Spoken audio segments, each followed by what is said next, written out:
going to show you how to do a looping effect in Premiere Pro. So if you move over to this icon right here on the program monitor, you'll see this plus icon right here. Just go ahead and click it. And you want to go ahead and add this loop playback right here. Just drag it and place it on the menu bar right here. And you click OK. Alright, so this is the most important part. You're going to play the video where you want to loop it, and you're going to create an in point and an out point.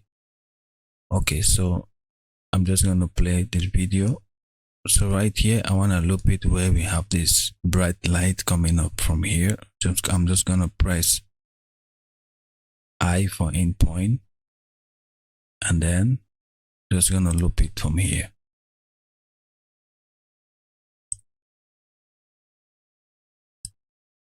So whenever it reaches this point, so right here, I want to loop it from where the sunlight is coming. Right here, I want to press I for in point, and then I'll play the video to where I want to set my out point, and I'll press O.